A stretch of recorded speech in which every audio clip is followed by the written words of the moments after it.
Hello everyone, this is Andrew. Welcome to Keen on America. On July 4th, 2026, America will be 250 years old. An anniversary that will, no doubt, be greeted with a mixture of celebration, contemplation, and resignation.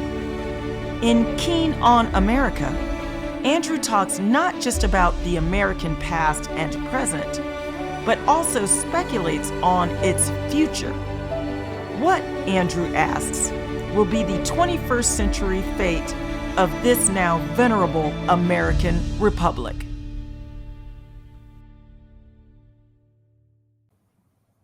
Hello everybody, it is Wednesday, April the 23rd, 2025. Headlines today remain dominated by a certain Donald Trump, even in the august Financial Times. Every story above the fold, at least above the digital fold, seems to be about him. Yesterday, we talked to one of the FT columnists, Simon Cooper, a Dutchman living in Paris, who had an interesting piece in the FT earlier this week about Americans.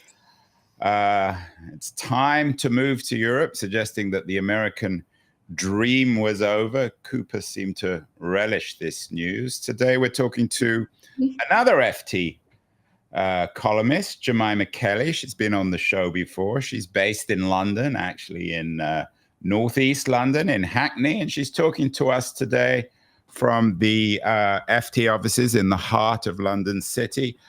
Jemima, what's your take on Simon's column this week? Is it indeed, for most Americans, is it time to move to Europe? Well, I thought it was a very interesting column, and I'm particularly interested in this idea that you discussed on your show about the kind of brain drain that has been going in the direction of America and that might start to come back in the other direction, which I hadn't really properly kind of considered before in kind of those terms.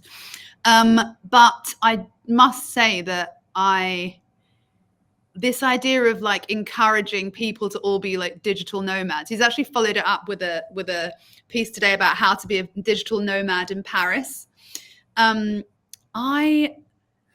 I'm not really a fan of that kind of lifestyle because I think that it means that people aren't particularly invested in their local communities. And I think it makes a bit of a crappy neighborhood if everyone is just like working, doing their own jobs. I don't think that was the main point of the piece, but I think there were some kind of bits in it that I took issue with for that reason. And this idea that like, if you the kind of golden, like the dream is to be on a US salary, working remotely, living in Europe.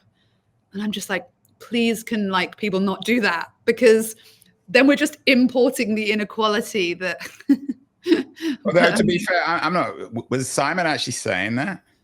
No, I mean, I think I'm like, he did say that the ultimate life, like the ultimate arbitrage or something was doing that. And it's true, it is the ultimate arbitrage. It's just not one that I would particularly want people, it's like the Airbnb culture, isn't it? Like it's destroyed a lot of kind of cities and made them, priced out loads of local people, and means that like certain cities or places that you go to there are no local people there. There are just tourists, which is quite crap as a tourist. It's kind of quite crap. Yeah, and I mean, I guess the other critique of Simon's piece, which is an extension of yours, is for Americans who don't like Trump, and of course there are many, including myself, it's not time to move to Europe. It's not time to retreat. It's the time to stay and fight and try and change America. So there's no reason why you have to shift. Jemima, you're not, I know this is an unfair question, but I'm still going to ask it.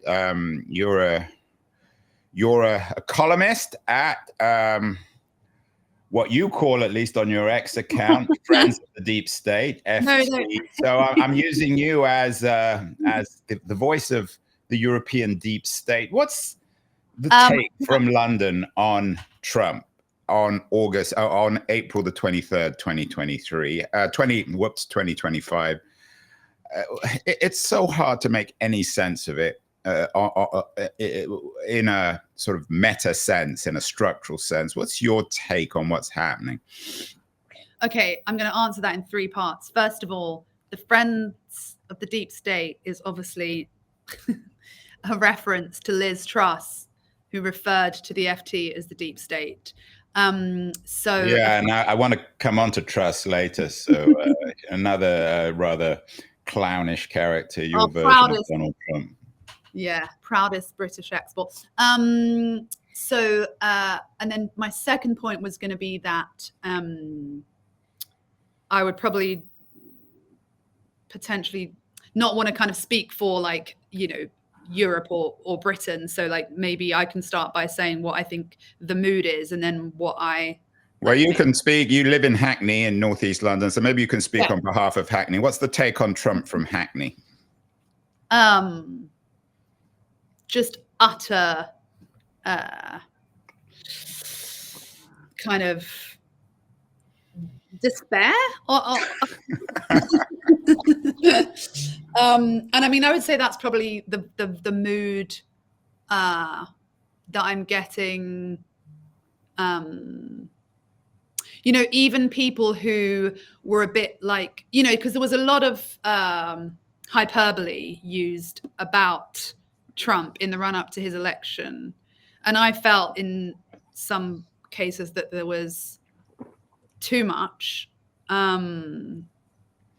because I didn't think it was particularly helpful.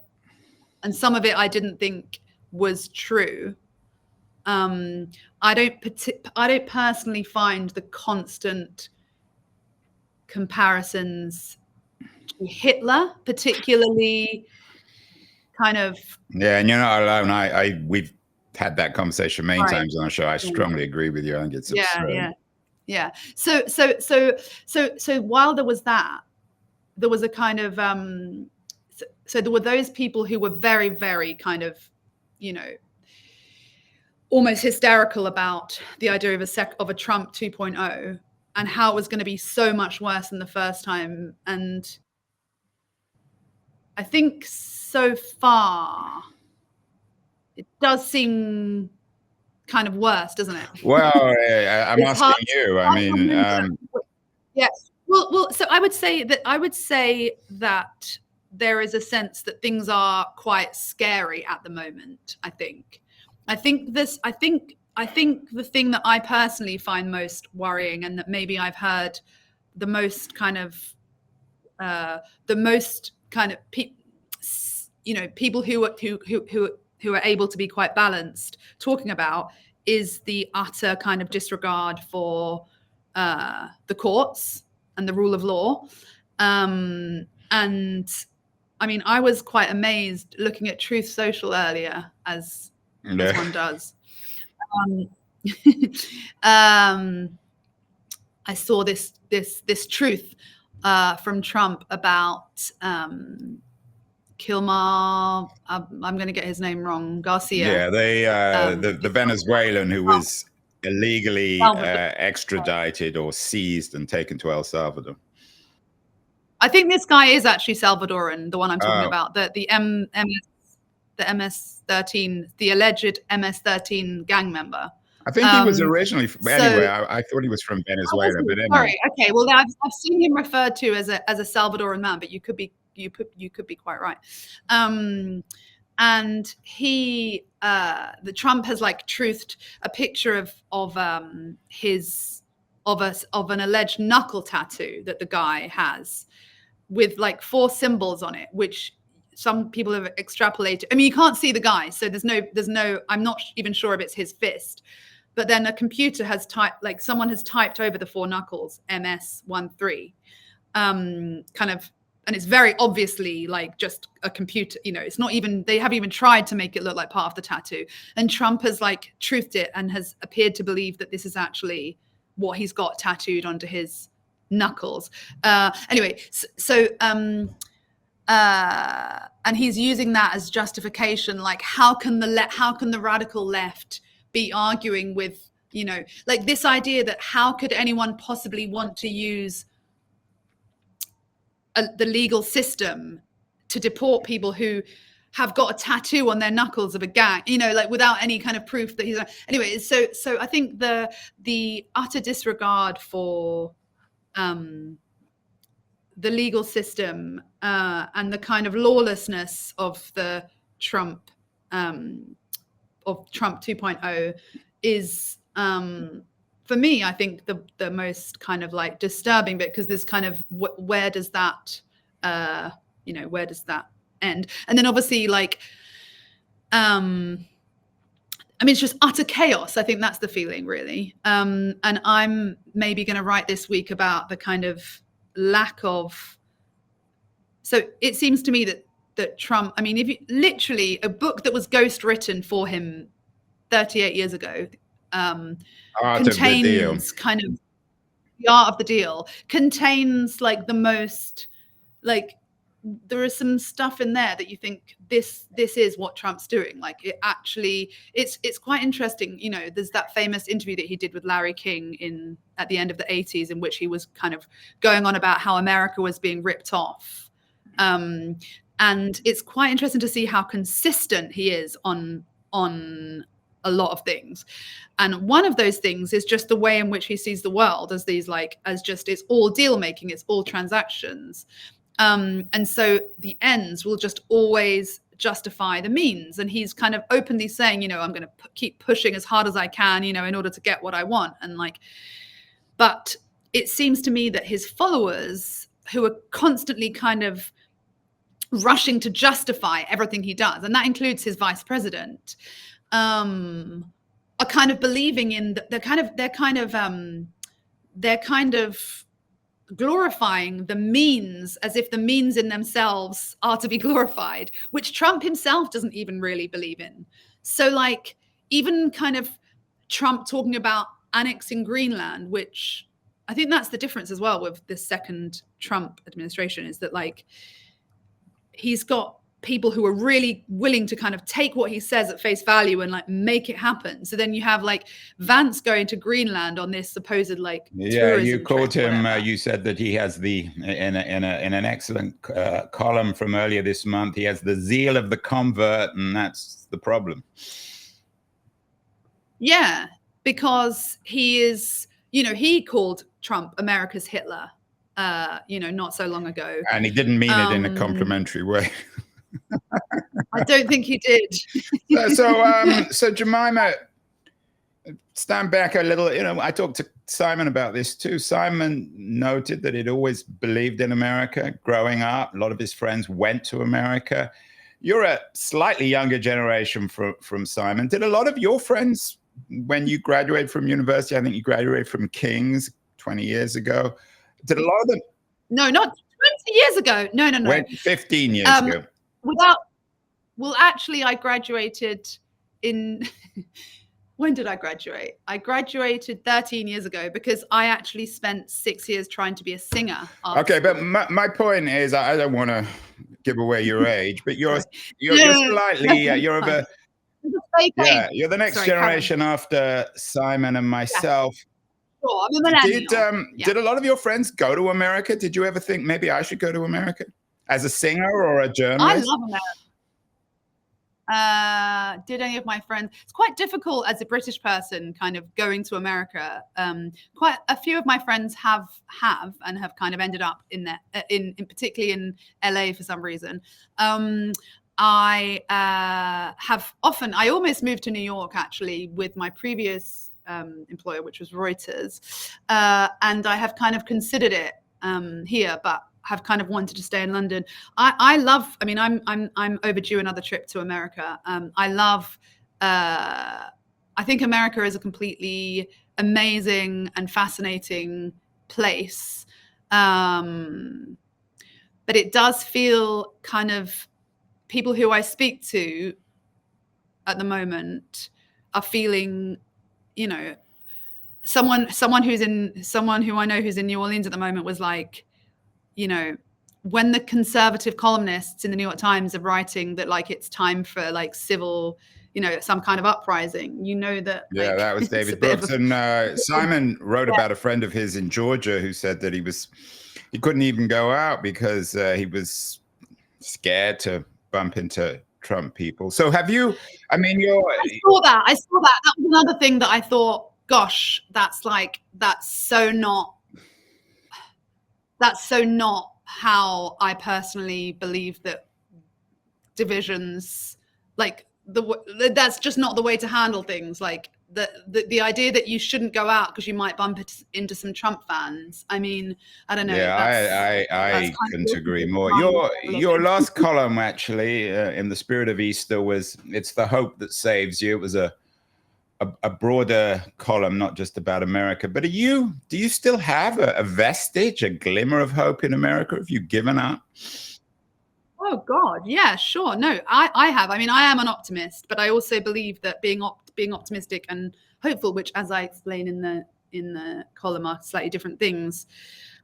You know, you've got you've got a higher chance of things going well if you can kind of maintain if you don't just kind of resort to cynicism and kind of nihilism, which I don't think is particularly helpful. And I actually think that another column that I would like to write in the coming weeks is that I am becoming quite convinced that MAGA, and I could be wrong, but MAGA is going to finish with Trump. There is no MAGA after Trump.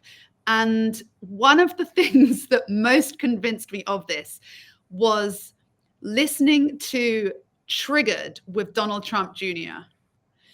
And if you want to, I try to listen to a range of podcasts, and some of them more painful than others. And I listened to a full episode the other day, and I just couldn't really believe the level of imbecility a word? Yeah, well, we know what you mean anyway, even if it isn't a word. And he's the best friend, by the way, of the vice president, who's supposedly this genius, short-term this like, best friend. I'm sure in a year or two, JD will have moved on to other quote-unquote best friends. Maybe, but I think they've been friends for a while. And the kind of the level, because the thing with Trump is that you can kind of he masks so much of the imbecility with this kind of with the charisma and the kind of stage presence and the kind of the flexibility, as he puts it, you know, oh, I'm not U-turning, it's just flexibility, and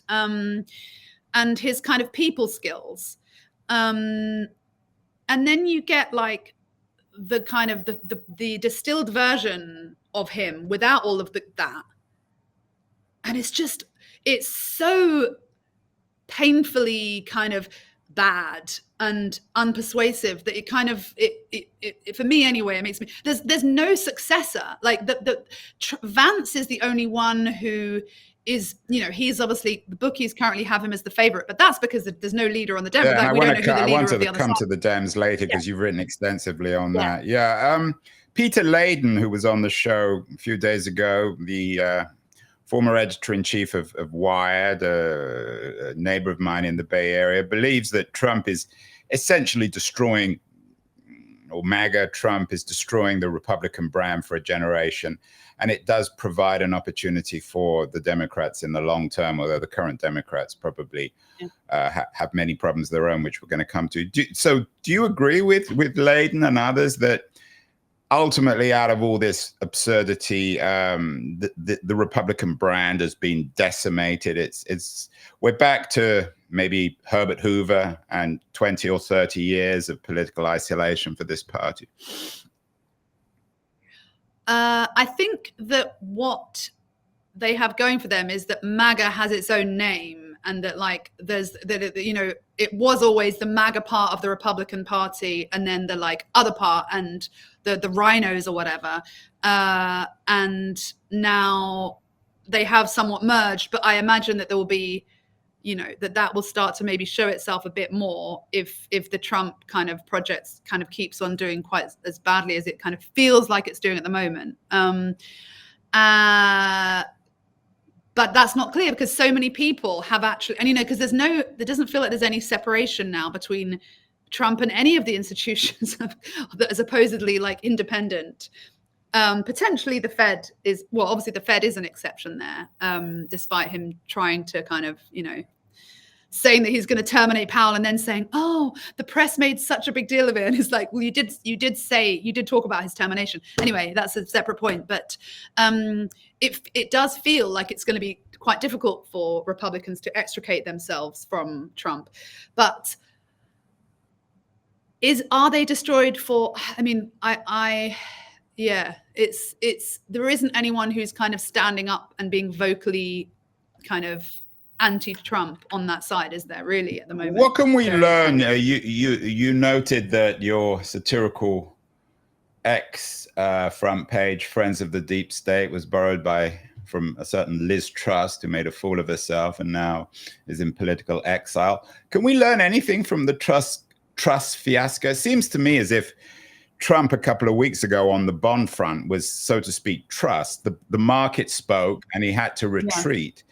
Can we learn anything from recent British political or economic history to make sense of what's happening in the US, particularly in terms of the fate of Truss, who was humiliated by the markets? Well, the thing is, Trump has the advantage of kind of shamelessness, doesn't he? So you're saying that Liz Truss is not shameless enough, at least? Well, actually, that's a very good point. You could see the embarrassment. I still feel like I can see the embarrassment on her. Like it's maybe that's just my projection of like how I would feel. But I mean, that picture is, it's a picture for people just listening. It's a picture of Liz Truss in New York with a MAGA hat on, looking a complete idiot. On like just before the inauguration, saying, it can't come soon enough. And she says the West needs it, whatever that means. Oh, the West. She's constantly saving the West. She was at a Bitcoin conference last weekend doing a speech on saving the West. It's really exciting that we have such a capable pair of hands to save the West. Especially at the Bitcoin conference. Yeah, right. Exactly. They're the people to do it. What can we learn from Truss? What we can learn actually, and this kind of takes us into the Democrats. A few people have floated the idea that America should have some form of shadow cabinet. And the fact is that one of the reasons that Truss lasted for 42 days, less, famously than the lettuce, was that we do have such a kind of vocal opposition in this country. And it's very clear at all times who the spokesperson is from the opposing party, who is going to kind of come and give a different view. So like when a journalist is writing a story about Liz Truss's mini budget, right? Straight away, you've got the shadow chancellor to tell you why it's a terrible idea. In America, it's not so clear, right? And I think that's such a kind of a disadvantage in some ways, and it really kind of opened my eyes. Right, and you actually, we were going to do. You wrote an excellent column in last month on why America needs, quote unquote, a serious opposition. Well, it really opened my. I was just going to say it really opened my eyes. This idea of the shadow cabinet, which obviously, it's a different. The government has a different structure and it's not a monarchy, etc., etc., etc. But the idea of some form of, even if it were just like in name only, like, if the Democrats were able to kind of put forward that kind of, a representative for each of the kind of major departments, government departments, it just means that, because it made me think like this is, because it often feels to me that American media is even more kind of not just polarized as that kind of overused word, to use the overused word, but also kind of almost quite kind of sees itself as the resistance, right? Like the media is the resistance. I kind of feel like our job is to report the news, right? And then too often it feels like the media was trying to stop Trump from getting reelected, and the media is trying to kind of hide that Biden is too old to do another 4 years, and the media is far too often kind of doing the work that actually an opposition should be doing. And then it kind of dawned on me, oh yeah, well, this is partly because of the lack of the structure, that we have this constant kind of back and forth between and so as a journalist, rather than having to explain why the Liz Truss mini budget was bad, as I say, you've got someone on the other side to tell you, and at every point you always have that. And at the moment, it's very unclear. The Democrats are in disarray, it seems to me. They've got it's funny because it's another column idea that's kind of sprung into my head. The idea that usually there's nothing like a common enemy to unite you, right? Like that's what you need more than anything. And Trump is kind of, I'm not sure whether there would ever have been, amid all these, the tariffs, the insane trade war, the deportation of illegals, as he puts it, and often people who should rightly be staying in America, and his kind of threats to deport other people other criminals, which by the way includes himself, if we're going to talk about criminals, but to these kind of horrific Salvadoran prisons. I mean, if there were a time to be united, it would be now. I mean, this is like peak kind of Trump fear, and yet the Democrats have record low approval ratings among their supporters. And I was looking at a Gallup poll that was comparing, even it's not just Trump either, even Republican approval of their congressmen is 76%.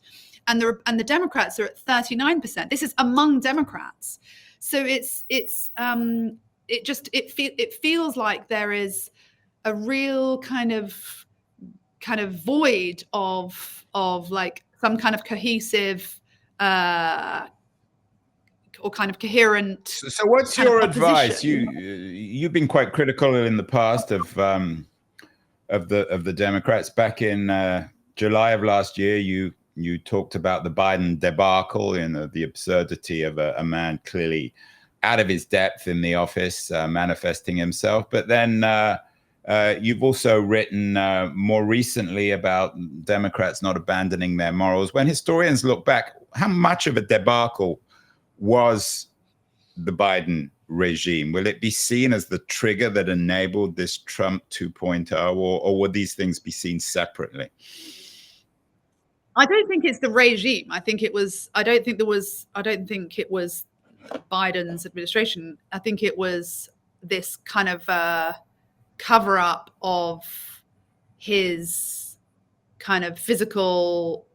Which was, I mean, I don't mean to sound as if I always know everything, because I'm often wrong, but it seemed to me, and I spoke about it endlessly on the show over the last couple of years.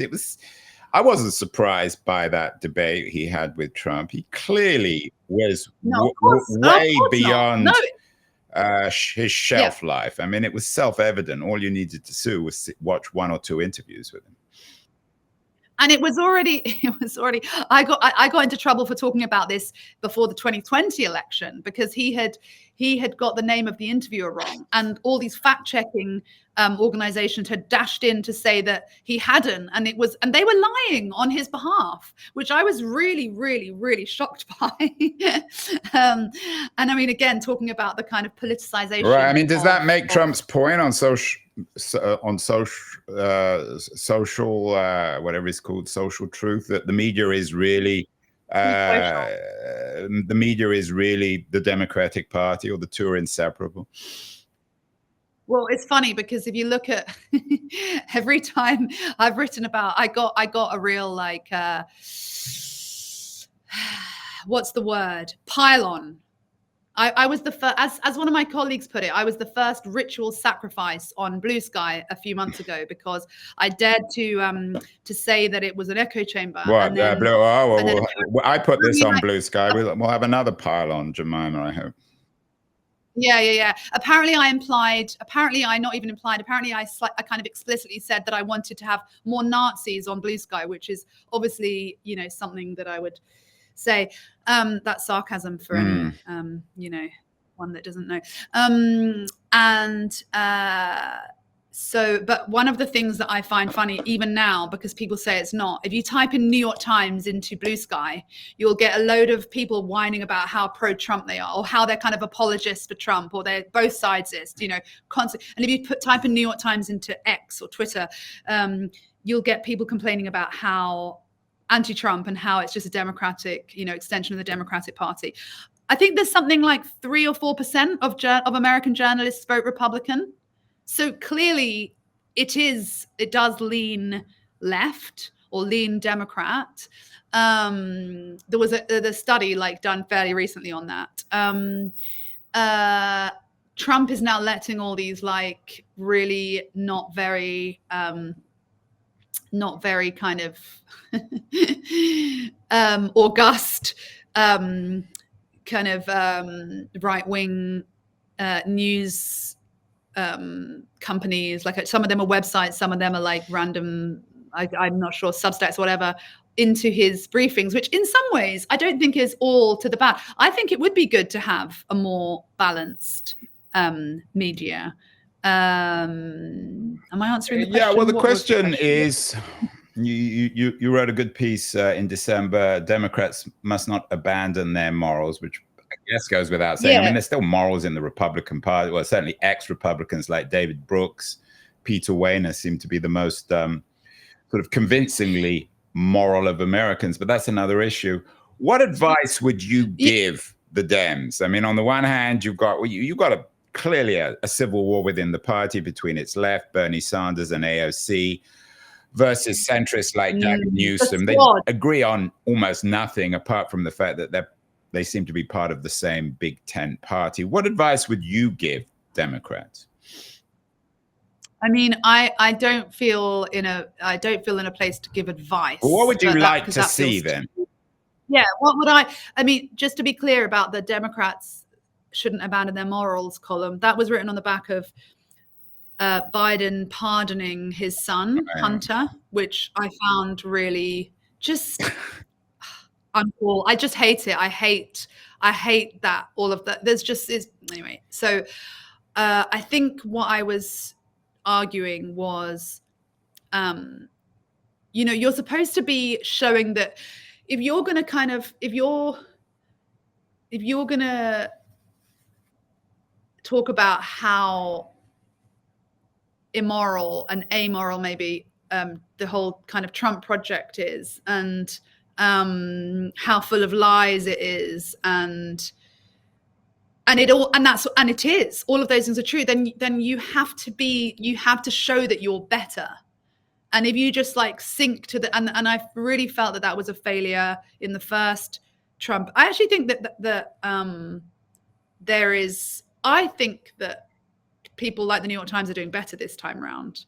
But I felt that there was quite a kind of there was an op-ed written after the first Trump victory about how basically objectivity kind of needed to be abandoned. It was a new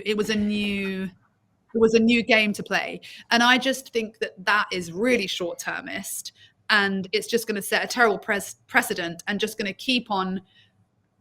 The problem is that Trump has come in again on the back of a massive loss of trust in institutions, which was really made a lot worse. It was already happening, but it was really made a lot worse by COVID and by all the stuff about, how COVID definitely came from the wet market. And if you said it was from a lab, then it was a conspiracy, and vaccines couldn't possibly do anything negative to you. It wasn't I'm vaccinated or whatever, but if you say anything against vaccines, then you're a terrible person. And there was all this kind of stuff that I think chipped away a lot at trust in science and government and institutions in general. And now that's kind of the place we've come to. So I think that I write quite a lot about kind of virtue and honor, and I just wrote about hope, and I tried to write about, I don't think that there's enough, we don't think about values enough, and only the right in America anyway seems to talk about religion, and I'm not even a Christian myself. Like, I was raised a Catholic, but I don't consider myself that anymore. But I feel that there's a kind of it's not spoken about. Like, values and morality aren't spoken about enough. And if I just think that the Democrats need to take the high ground and not kind of, they were holding up these placards saying lie, that's not true. They were wearing colors, to represent the protest that this was at Trump's State of the Union or whatever it was. I don't think it was officially a State of Union, but I think it was called that. And then AOC was doing like videos saying choose your fighter, like trying to appeal to like younger. It was all so kind of cringe. And but also just so inauthentic. And when Trump is being seen as authentic, like, and Bernie Sanders is the classic person who's spoken about as like, and he does come across as authentic, but there's such a kind of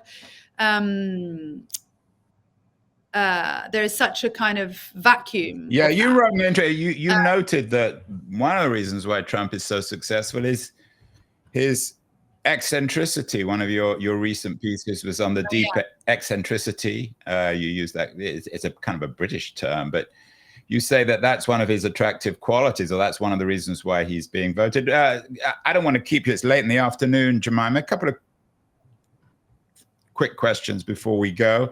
You're at the FT, so you're supposed to understand the global economy. You touched on crypto earlier. Back in September, you talked about the farce that is America's crypto election. I have a nagging suspicion, I have to admit, maybe I'm wrong here, that crypto might be one of the things that ultimately blows up Trump. It's clearly a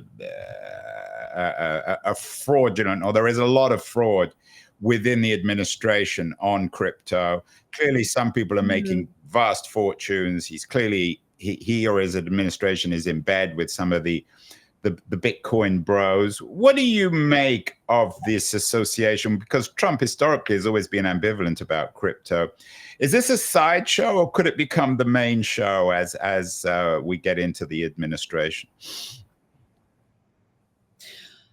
I don't think it could become the main show, just because at this stage, thank God, crypto is still not kind of systemically important enough for it to kind of really, I mean, if we compare it with, the trade war, I mean, it kind of pales in comparison in terms of just numbers, in terms of, like the IMF downgrading forecasts by like 1 percentage point, was it, for the US? And so, I mean, these are like, that is far more likely, if we're talking about the economy, it's far more likely that other things will bring down I mean, maybe Trump. I didn't put the question quite as clearly as I'd like. With Trump's overt hostility towards the Fed, could we be seeing a restructuring of the global financial economy where crypto becomes an alternative to the Fed? Oh God, no, not in my opinion. Like, my ultimate kind of thing that I always come back to with crypto, and by the way, people who believe in Bitcoin, and I do use the word believe kind of deliberately, because I do regard it a kind of belief system, but they think that Bitcoin is different. Bitcoin is not crypto, because Bitcoin is the first one, and Bitcoin will only have 21 million coins ever minted, and fake coins. I mean, they're just strings of digits, but you can. But then someone comes along and says, oh no, Bitcoin and Ethereum, and then someone else comes along and says, oh no, but Dogecoin as well. In other words, these aren't companies. It isn't like the S&P 500 where you're like, oh yeah, fair enough. Like, this is all the companies. These are all the things that they do. Each of these coins does absolutely nothing. And there's therefore no limit to the number of them that can exist. And so I could speak about crypto for hours, but I always come back to the fact that there is no scarcity, which Bitcoiners will absolutely, they can't stand me saying it, because they say that Bitcoin is different. There is no limit to the number of cryptocurrencies that can exist. Like, if you look at coinmarketcap.com, I mean, just the numbers. In fact, they used to count how many cryptocurrencies there were. And I think maybe it got a bit embarrassing because they've stopped the counter has disappeared, because there's just so many tens of thousands, maybe even hundreds of thousands at this point, How can there be value when there's no scarcity? Well, I hope it's like hard to sell I air. hope you're right on that front. Finally, you've been very critical in the past of Silicon Valley, big tech. You wrote a piece recently on the cravenness of Mark Zuckerberg caving into Trump. Zuckerberg caved in. Others, Bezos appears to have, certainly in terms of the Washington Post. Some law firms have, some law firms haven't.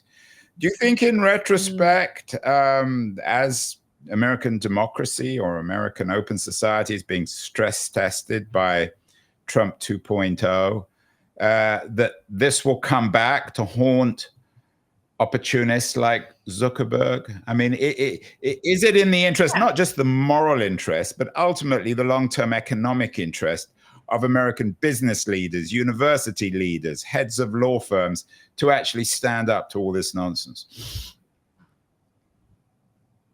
I think so. Yeah, I really think so. But they're somehow just being.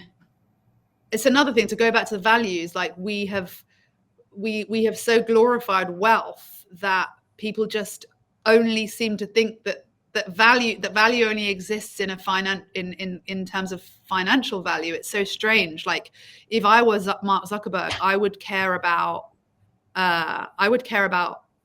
like what people thought of me, but that's the most kind of superficial thing. I would care about sleep. I would want to sleep well at night. Like I would want to, I don't know how these people justify it. So yes, I do think it's I don't know if it's just it's hard to fully comprehend. I actually heard a Mark Andreessen podcast that he did a few months ago with someone, I've forgotten. It was kind of a famous thing that a lot of people were quoting at the time, and I listened to it, and he was like, oh, the one thing people don't understand about billionaires is like about, and he was talking about himself. It's like they don't care about money. They just want people to like them. They just want people to like them. And I'm like, how does that? I thought it was really interesting. But it does seem that the kind of, I don't know how to answer that further. Well, and then of course we probably should end. I'm not sure if you've written any columns on Musk, but he seems to sort of I've written a lot represent all the stuff you've been talking about. And finally, Jemima, he's clearly distancing himself from Trump, just as Trump is distancing himself from Musk. Are we beginning to see the end of this love affair between the Musks and the Andreessens? Musk with Trump. And Trump. It's so interesting, isn't it? Because I think Musk has been like, if Musk were to, like, the idea that Elon Musk was supposedly like the savior of electric cars, like if he had just entered, like the current day Musk would be so skeptical of, like he would be so the anti-electric cars guy. But now it's just weird that he was that guy, and now he has to keep being that guy to a certain extent because it's so not his brand now. I think he's been really like radicalized by, again, talking about people wanting to like you. I think he's been really radicalized by people not liking him, and he's kind of like being pushed further and further and further into this corner because he wants to feel part of a tribe, and now he feels like he fits in Mar-a-Lago, and he goes and hangs out with Trump and whatever. So do I think that that's the end? It's really hard to know actually with those two. I think it could go either way. Like I wouldn't be surprised if they did fall out quite soon. But they're both, talking of eccentrics, I mean, they're both very strange people, aren't they? Trump and Musk. To put it mildly, and you've got a big picture of the two of them in a Tesla on the cover of the Financial Times. Yes. I think they're both secretly fans of one of your relatively local football clubs, Millwall, who have that famous song. No, I'm joking, but Millwall's famous song is "Nobody Loves Us, We Don't Care." Maybe the same is true of Donald Trump and certainly Elon Musk. They care so much. That's what's funny. Like, Trump cares, I think, more than anyone about people loving him. I think that's what he's driven by. I think he really wants to be seen as a good president, which I personally think that kind of comforts me when things are going really badly, because I think, but he wants people to love him. He really wants the like Nobel Peace Prize, which is hilarious, but also like he does want that. That's like a, you know, so that kind of creates some kind of well, one thing we've hope. resolved today, Jemima, is that Donald Trump is not a fan of Millwall Football Club. Everybody, he wants everybody to love him. He does care if they don't. Jemima, I know you don't really care because you're someone who will always say what you think. We'll have to get you back on the show, The View from London, and not an eccentric view, but an irreverent view. Thank you so much, Jemima Kelly, columnist of the FT. We'll have you back on the show. Keep well. Thank you. You too. Step on the scene, I'm ready to attack. Andrew Keane, yeah, he's the one to bash. Asking questions, no filter, just keeps on grinning. He is the man who's got the whole crowd spinning. Money, fame, success, it's all in his sight. He'll dig deep, expose you with all his might. No sugarcoating, he'll cut right through. Andrew King, he's the one to spew. Yeah, he's an expert.